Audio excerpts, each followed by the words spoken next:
주 안에서 평안하셨습니까?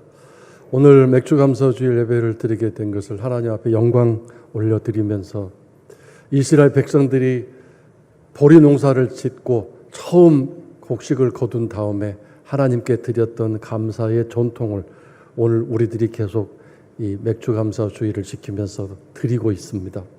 이 맥주감사 예배에 감사가 기쁨으로 충만하게 하나님께 예물되어지는 예배가 될 수 있기를 주의 이름으로 축원합니다. 감사 예배 드리면서 감사가 내 마음에 샘솟지 않는다면 그 참 아이러니한 일 아니겠습니까? 성도 여러분 마음속에 매일매일이 감사고 매주일 예배가 감사이지만 그 감사를 또 특별하게 정해서 주일 예배를 감사로 드리자고 하는 이 맥주감사 주일이 우리가 보리 농사를 짓지는 않지만 왜 감사를 드려야 되는지를 다시 한번 감사의 그 기쁨과 그 배경을 오늘 말씀을 통해 여러분과 함께 나누려고 하는데 특별히 구원, 복음과 연결해서 감사를 여러분과 함께 나누려고 합니다. 저는 이 설교를 시작하기 전에 일부 예배 때 그런 깨달음이 가슴속에 뜨겁게 왔는데 하나님이 이 설교를 기뻐하신다는 걸 느꼈습니다. 구원을 설명하시고 복음을 설명하고 그것을 감사로 연결하는 그런 설교를 하나님이 기뻐하신다고 하는 생각이 들어서 오늘 여러분 정말 이 감사가 구원과 복음과 어떻게 연결되어 있는지 잘 다시 한번 확인하시고 정말 여러분 마음속에 이 감사가 하나님께 인정될 만한 너의 감사가 참 내 마음에 와닿는구나라고 하는 그런 예배가 될 수 있기를 주의 이름으로 축원합니다. 4년 전에 광화문에서 박람회 하나가 열렸습니다. 9월 달에 열린 이 박람회는 사흘간 계속됐는데 정부에서 개최한 박람회였습니다. 실패 박람회였습니다. 성공한 박람회가 아니라 좋은 상품 내놓고 소개하고 자랑하는 박람회가 아니라 실패한 사례, 경험, 여러 가지 일들을 함께 나누면서 재도전을 격려하고 실패가 끝이 아니다라고 새롭게 일어설 소망을 주고자 하는 박람회였는데 그 뉴스를 접하는 순간 참 마음이 따뜻해졌던 경험, 기억이 있습니다. 하나님이 오늘 우리에게 주시는 사랑, 은혜도 마찬가지입니다. 하나님의 사랑과 은혜는 실패자인 우리들에게 주시는 하나님의 선물이기 때문입니다. 오늘 본문 말씀 4절에 그 하나님의 사랑이 설명되어 있습니다. 이 악한 세대에서 우리를 건지시려고 우리 죄를 대속하기 위하여 자기 몸을 주셨으니 그랬습니다. 이 4절이 바로 복음이고 복음 그리고 구원이 무엇인가를 설명하고 있습니다. 이 4절이 왜 복음이고 그것이 구원인지를 이제 여러분과 함께 나누면서 그래서 감사해야 되는구나, 감사가 마땅하는구나 하는 결론을 여러분과 함께 가지고자 합니다. 자, 먼저 이 악한 세상에서 우리를 건지시려고라고 했습니다. 이것이 복음의 첫 번째입니다. 악한 세상에서 우리를 건져내십니다. 자, 여기서 중요한 것 먼저 깨달아야 할 사실은 악한 세상에서 우리를 건져내셨다는 것은 우리가 착하고 선하기 때문에 건져내신 것이 아닙니다. 오해하고 착각하지 말아야 되겠습니다. 우리가 다른 사람보다 선하고 좀 뛰어나고 하나님 쓰시기에 쓸만하기 때문에 그래서 건져내신 것이 아닙니다. 오늘 말씀 4절 뒷부분에 보시면 뭐라고 되어 있느냐면 우리 죄를 대속하기 위해서라고 말씀하셨습니다. 우리 모두가 죄인이라는 뜻입니다. 죄인을 건져내 주셨습니다. 악한 세상에서 건져내 주셨습니다. 계속 악한 세상에서 악한 모습으로 살지 않도록 건져내 주셨습니다. 구원해 주셨습니다. 그런데 중요한 것은 우리도 똑같은 죄인이었다고 말씀하고 있습니다.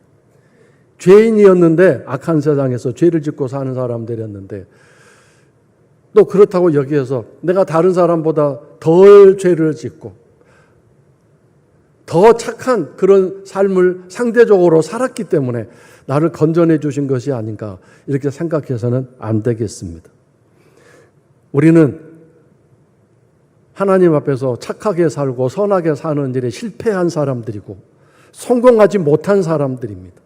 그런 우리를 건져내 주셨습니다. 구원해 주셨습니다. 이것이 복음입니다. 근데 여러분, 복음이 기쁜 소식이잖아요. 기쁜 뉴스예요. 기쁜 일이 아니라 기쁜 소식이에요. 이 구원이 왜 복음으로 먼저 오는가? 복음, 이 기쁜 소식을 듣고 깨닫고 알고 그것이 야 정말 복음이구나 라고 내 사건이구나 라고 깨달을 때 그것이 구원이라는 일로서 내게 오는 하나님의 선물이 되는 것입니다. 이 하나님이 나를 이 악한 세상에서 건져내 주셨다고 하는군요 라고 하는 이 소식, 뉴스를 듣고 먼저 이 뉴스를 소리를 듣고 그것을 내가 깨닫고 경험하고 아 정말 그렇구나라고 그것을 알게 된 다음에 그것이 진정한 구원의 일, 정말 기쁜 일이 될 수 있는 것입니다. 자, 근데 여기서 한 가지 또 오해하지 말아야 할 일이 하나 있는데요. 그리고 우리가 알아야 할 사실이 하나 있는데 그러면 사랑의 하나님이 왜 나는 건전에 구원해서 예수 그리스도를 믿게 하고 교회 다니게 하고 신자가 되게 했는데 왜 저 사람은 구원하지 않고 내버려 두셨는가? 왜 차별하시는가 하는 질문이 생기지 않겠습니까? 내가 신앙생활하고 교회 다닌 것은 누가 전도해서도 그렇고 이게 아주 중요합니다. 누가 전했다 이거죠. 또는 어느 날 내가 내 스스로 나 교회 나가야 되겠다라고 하는 생각을 가지고 결심을 하게 됐거나 아니면 나는 전혀 그런 생각이 없는데 부모님이 너 교회 나가야 된다고 해서 할 수 없이 억지로 다니다가 또는 내가 내 평생 소원이니까 교회 한번 나가주세요 해서 억지로 나오다가 신자가 되고 또 교회 다니는 교인이 되었다고 할 수 있을 텐데 이 모든 일이 하나님의 계획 하에서 이루어지는 일입니다. 그것을 성경에서는 애정론이라고 말합니다. 그렇다면 누구는 애정해서 신앙생활하게 하고 교회 다니게 하고 누구는 그런 일을 하지 않아서 여전히 신앙생활을 하지 않고 있고 교회 안 다니고 있다 이거죠. 그럼 뭐냐라고 하는 하나님이 너무 차별하시는 거 아니냐 어떻게 그것이 하나님의 사랑이냐라고 질문할 수 있을 텐데 답은 간단합니다. 먼저 믿은 우리가 이 복음을 알고 깨닫고 경험하고 그렇지 않고 아직 구원받지 못한 사람들에게 이 복음, 굿뉴스, 좋은 소식을 전해서 그들도 구원받을 수 있는 길로 안내하라고 우리들에게 그 사명을 주셨습니다. 그것이 너의 기쁨이고 너의 삶의 소명이고 너의 삶의 사명이고 내가 너를 부른 내 계획이다라고 말씀하셨습니다. 내가 이 모든 세상 사람들을 다 한꺼번에 구원할 수도 있겠지만 그러나 그것이 아니라 너가 나를 경험하고 너가 나의 사랑을 경험하고 그것을 사람들에게 나누고 베풀어서 이 세상 이 삶이 이 세상의 모든 삶이 아름다운 삶이 되고 구원의 기쁨과 감격이 있는 사람들이 더불어 살아가는 세상이 되었으면 좋겠다. 그렇게 계획을 하시고 그 일을 진행하신 것입니다. 마치 세상 창조를 하시고 아담과 하와에게 이 세상을 관리해다오, 이 세상을 잘 지켜다오라고 모든 위임을 해 주셨던 것과 똑같습니다. 우리 사람들에게 하나님 만드신 세상, 하나님이 창조하신 세상을 맡겨주신 것입니다. 책임지라고, 잘 돌봐라고 맡겨주신 것입니다. 그래서 오늘 우리들이 구원받은 이후에 그 구원의 은혜가 얼마나 크고 엄청난 것인지를 깨달아야 됩니다. 알아야 됩니다.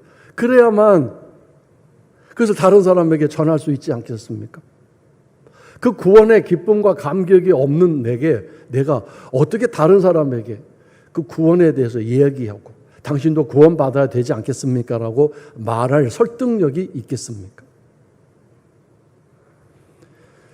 특별히 이 구원의 감격, 이 구원의 기쁨은 무엇으로 요약이 되고 정리가 될 수 있냐면 감사입니다. 이 구원과 감사는 필수 불가결한 관계입니다. 구원의 감사가 없으면 그건 구원이 제대로 좀 전달된 것이고, 감사가 있는데 구원에 대한 감사가 없으면 그 구원은 핵심이 빠진 것입니다. 감사해야 할 일을 감사하지 않고 있는 변두리 주변의 감사일 뿐입니다. 그래서 오늘 이 맥주 감사 주일이지만 이 감사 주일의 감사의 핵심은 내가 구원받은 것에 대한 감사로 인한, 그래서 전반기 6개월을 살게 해주신 그 은혜와 사랑을 감사하는 그런 총체적인 내 마음속에 사랑이 표현되는 시간인 것뿐인 것입니다. 나를 예수 믿게 해주고 내가 신앙생활을 하게 해주시고 내가 교회에 다니게 해주시고 이런 일을 구원의 과정이고 구원을 통해서 이루어 주신 일인데, 여기서 이제 중요한 하나의 사실이 나오게 됩니다. 나를 그렇게 이 악한 세상에서 건져주시기 위해서 가장 먼저 하신 일이 무엇이라고 했습니까? 아까 4절 후반절에서 우리 죄를 대속하기 위해서 자기 몸을 주셨다라고 말씀하셨습니다. 대속입니다. 대속이라는 단어가 뭐냐면 대신 속량하다, 대신 죄값을 치르다, 그런 뜻입니다. 하나님이 우리를 용서하실 때 반드시 필요한 게 죄값입니다. 내가 잘못했습니다라고 하는 그것만으로는 용서가 안 됩니다. 잘못한 것에 대한 죄값이 반드시 치루어져야 완벽한 용서가 됩니다. 이 세상은 그렇지 않죠. 내가 너를 용서하마 그러면 끝나는 경우가 참 많습니다. 내가 저지른 죄값에 대해서는 별로 이렇게 책임을 요구하지 않는 경우가 많습니다. 그러나 하나님 나라에서는 반드시 죄값이 필요합니다. 세상의 모든 죄는 그 죄의 경중에 따라서 집행유예가 있고 벌금형이 있고 징역형이 있습니다. 각각 다릅니다. 그러나 하나님 나라에서 죄는 모든 죄에 대해서 그 죄값이 하나밖에 없습니다. 내가 이렇게 뭔가 누군가에서 험담을 하고 누군가에서 바보 같은 이렇게 욕설을 또 험한 말을 한 거하고 10계명 중에 한가 어긴 거하고 죄값이 똑같습니다. 내가 마음속에 생각만 품은 그 하나가만 가지고도 말씀에 입에 대한 생각을 했으면 10계명 중에 하나 어긴 것과 똑같습니다. 죄값이 똑같습니다. 사망입니다. 육신적인 사망은 나중 일이고요. 영적인 사망을 말합니다. 하나님과 관계가 끊어지는 것을 영적 사망이라고 말합니다. 그런데 여기서 문제가 생기는 것은 하나님과 관계 끊어졌다고 해서 먹고 사는 일에 지장 하나도 없습니다. 잘 먹고 잘 살 수 있습니다. 직장도 여전히 잘 다닐 수 있습니다. 단지 하나님이 주시는 평강과 기쁨이 없기 때문에 이것도 문제죠. 그 이전에 하나님 주시는 평강과 기쁨을 누려보고 그것을 누리며 살지 않았다면 당장 하나님이 주시는 평강과 기쁨이 공급되지 않는다 할지라도 그것이 뭔지를 모르기 때문에 살다가 이렇게 힘들고 어려운 형편 마음 고생하는 거 당연한 일이겠지라고 생각하며 살겠지요. 하나님과 관계가 끊어지기 때문에 그 어떤 예배나 그 어떤 기도를 통해서도 하나님이 주시는 평강과 기쁨, 하늘의 기쁨, 평강, 감사 절대로 누리지 못할 것입니다.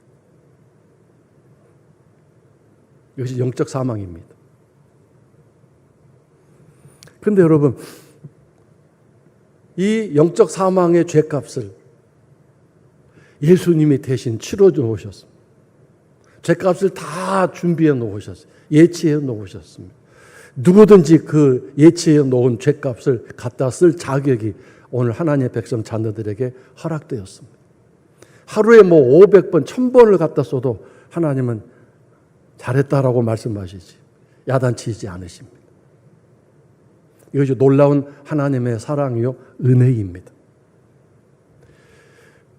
우리의 죄를 대속하신 은혜, 우리의 죄값을 대신 치러주신 은혜, 이것이 구원의 기쁨이고 구원의 감격이 되어야 합니다.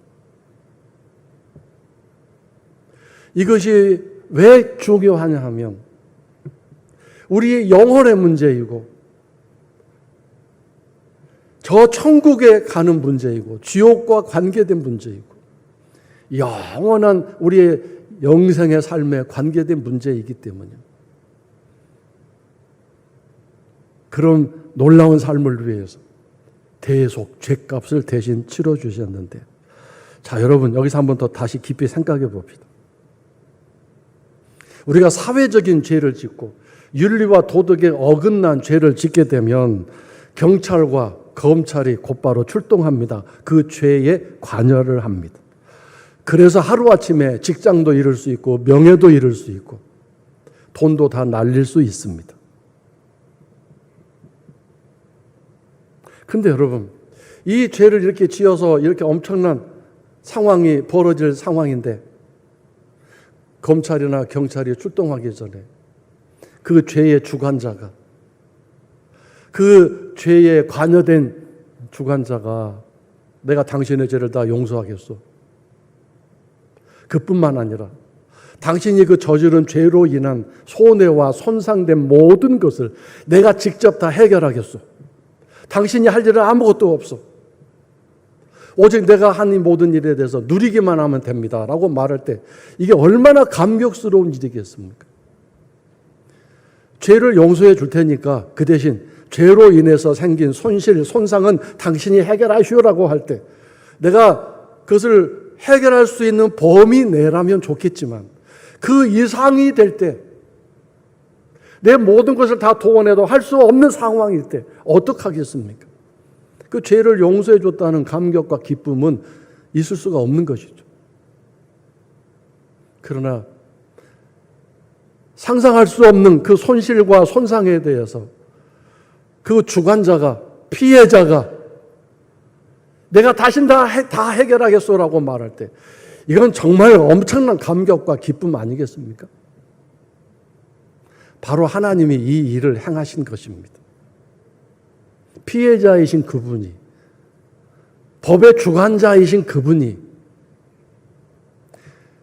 죄를 지은 나에게 그 모든 죄를 용서하실 뿐만 아니라 그 죄에 대한 대가, 사망에 대해서 내 아들 예수를 이 땅에 보내 십자가의 육체적인 죽음을 죄값을 다 치르게 함으로 음부에까지 권세에 휘둘리는 3일간의 고통 가운데서 그 죄값을 다 치르게 해서 이제 누구든지 내 아들 예수의 이름을 부르고 그 앞에 엎드려 회개하며 그 죄값을 다 치러주게 되고 그리고 그 죄가 용서되는 놀라운 일을 내가 이제 베풀겠다.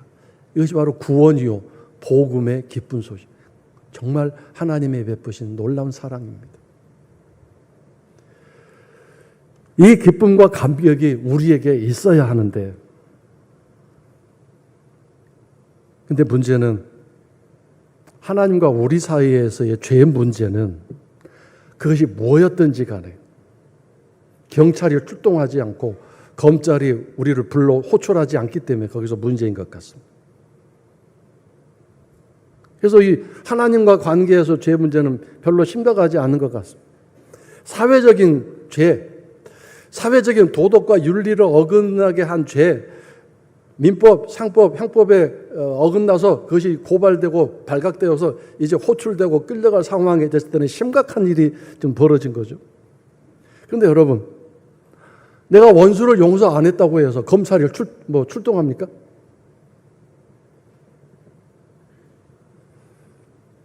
나 괴롭히는 핍박하는 사람을 내가 축복기도 하지 않았다고, 너 새벽기도 오늘 나갔는데 왜 너 그 기도 안 했어? 라고 당장 검찰에서 출동 명령서 옵니까? 안 옵니다. 항상 기뻐하라고 말씀하셨는데 내가 하지 않았다고 해서 쉬지 말고 기도해라고 명령하셨는데 내가 기도를 띄엄띄엄 한 뿐만 아니라 아예 안 해버렸다고 해서 범사의 모든 일에 감사하라고 명령하셨는데 내가 그렇지 않고 매일 삶이 힘들어서 내 처지와 형편이 너무 힘들어서 그냥 짜증내면서 인상 팍팍 쓰면서 살았다고 해서 하나님이 가브리엘 천사 보내셔서 나한테 통지하시기를 오늘부로 하나님이 당신과 관계를 끊으셨어. 하늘나라 명부에 당신 이름이 삭제되었어. 그리고 성령께서도 당장 이 순간 짐을 싸서 보따리 싸서 당신에게서 떠나갈 것이요. 이렇게 통보하는 일이 있습니까? 하늘나라에서는 지금 그런 일이 진행되고 있지만 나한테 통보되지는 않습니다. 나는 모릅니다. 여전히 먹고 사는데 문제는 없습니다. 아무 문제 없습니다. 하늘나라 경찰, 검찰 출동하는 것도 없고 말짱한 아무 일 없습니다. 그래서 여러분 내 죄를 대속하셨다. 내 죄를 용서하셨다. 이 감격과 기쁨 누리고 깨닫고 경험하는 거 쉽지 않습니다. 그것이 오늘 우리 성도의 모든 전 생애를 통해서 가장 먼저 가장 최고로 기뻐해야 할 감사의 내용이고 주제라는 사실, 이걸 가슴속에 새기고 살아가는 거 쉽지 않습니다. 하나님이 내 통장을 채워주셨다거나 내 자녀 문제 해결해 주셨다거나 내 건강 문제 해결해 주셨다고 그러면 정말 기뻐 춤추고 하나님 감사합니다라고 1년 365일 찬양할 수 있을 준비는 되어 있을지언정 이미 이루어 주신, 이미 나를 불러서 이 땅에 이곳에 앉혀놓으신 그 구원의 그 은혜를, 그 복음의 그 기쁨을 우리는 정말 감격해하면서 정말 춤추면서 오늘 이 맥주 감사 주일을 예배를 준비하고 드리고 있는지, 그 감격과 감사가 매일 매 순간 흘러 넘치고 있는지.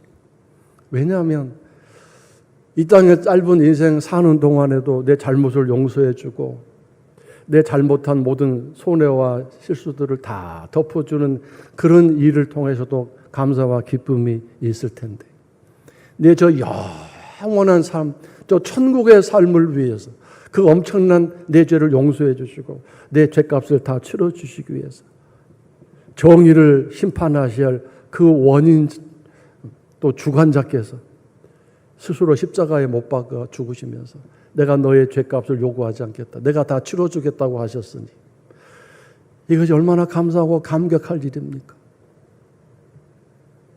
근데 여러분, 이거는 하나님이 주셔야 할 선물입니다. 구원의 감격과 기쁨, 이것은 하나님이 주셔야 할 선물이지요, 내가 노력하고 수고해서 애써서 얻을 수 있는 게 아니고 깨달을 수 있는 게 아닌 것 같습니다. 목사라고 해서 그걸 깨달을 수 있는 것도 아니고요, 50년 신앙생활을 했다고 해서 신앙의 연륜이 이것을 알게 해주는 것도 아닙니다.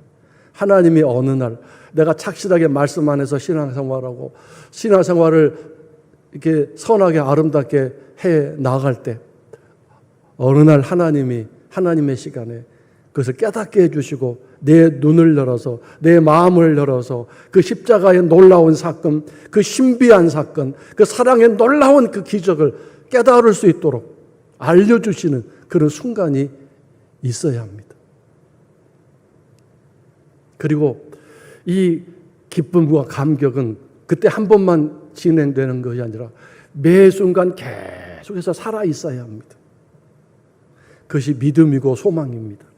나를 이렇게 죄에서 건져 구원해 주시기 십자가에서 죽으셨는데, 나를 이렇게 사랑하시는데, 나를 살리기 위해서 이렇게 애쓰시는데 내가 이 고난과 이 어려움 속에서 죽도록 내버려 두시지 않을까야, 이런 소망이 생길 수 있지 않겠습니까? 내가 아무리 잘못을 했을지라도 회개만 하고 잘못했다고 고백만 하면 살려주시기 원하시는, 살기 원하시는 하나님께서 나를 용서해 주시겠다고, 나를 살려주시겠다고, 나는 절대로 죽어서는 안 된다, 살아야 된다, 피투성이가 되어 있을지라도 네가 나를 붙들기만 하면 내가 너를 살려주겠다고 하시는 이 삶의 생명의 소망 되신 주님. 우리가 지난번에 거의 한 달 이상을 다윗을 통해서 그런 삶의 소망 되신 하나님의 사랑을 우리가 함께 나누지 않았습니까? 구원의 감격과 기쁨은 이렇게 엄청난 우리들의 삶의 소망이 되고 삶의 기쁨이 될 수 있는 거죠. 그런 원동력이 되는 거죠. 왜냐하면 이 십자가 사건에 예수님의 죽으심에 하나님의 모든 사랑이 다 거기에 쏟아 부어져 있기 때문에 이 하나님의 사랑, 이 십자가에서 예수님의 사랑을 깨닫지 못한다면 어디서 하나님의 사랑을 깨달을 수 있겠습니까? 통장 채워주시는 거예요? 자녀 문제 해결해 주시는 거예요? 내 몸 건강케 해주시는 거예요? 그때뿐이에요. 그때 한순간만 기쁘고요. 곧바로 또 몸 좀 다시 아프면 또 다시 낙심되고 절망되고 그렇잖아요. 그러나 내 안에 구원의 기쁨이 감격이 살아있으면 고난의 때에도 어려울 때에도 그 감격과 기쁨이 힘이 되어서 내가 살아나고 버티고 견딜 수 있는 능력이 될 수 있는 것입니다. 여러분 이 세상에서 나를 살리기 위해서 목숨을 내던지겠다고 하는 사람 있습니까?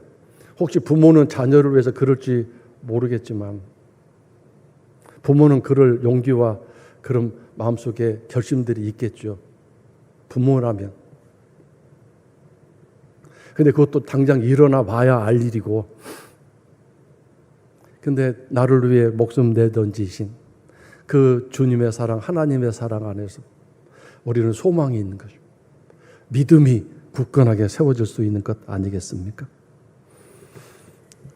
요즘 삼촌 패키지라는 게 있다고 하는데 학교 폭력이 너무 심하게 되니까 심부름센터에 연락을 하면 건장한 남성 한 30대, 40대 출동을 해서 삼촌으로 가장을 해서 괴롭히는 아이들 하지 않도록 방지를 하고 그 아이를 계속 지켜 보호해주고 사후 처리를 해주는데 한 2주 정도면 문제가 해결된다고 합니다.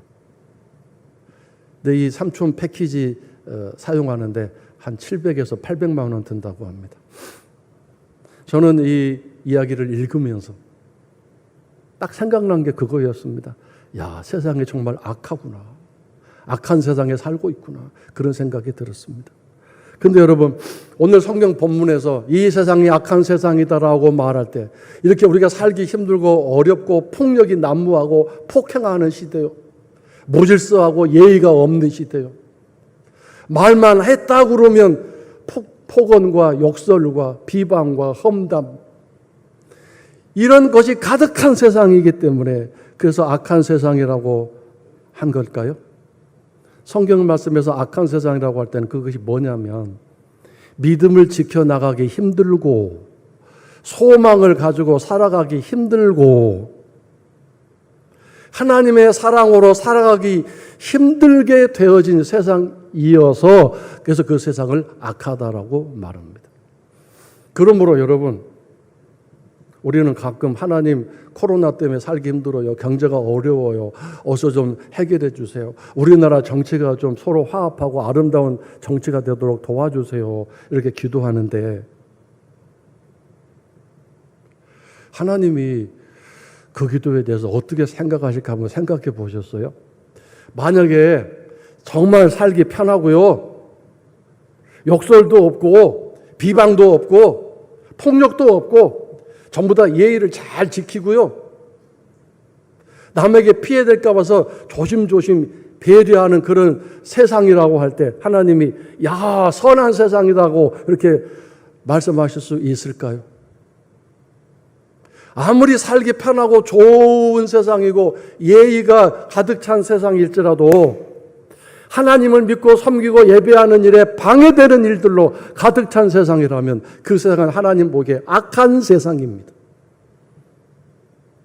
그러므로 오늘 여러분 내 삶이 평안하고 돈도 많이 들어오고 모든 가족 식구들 다 건강하고 행복하게 살지라도 그것이 오히려 하나님 예배하고 하나님 찬양하고 믿음 생활하는데 방해가 되고 있다면 그는 악한 좀 세월을 살고 있는 것과 똑같습니다.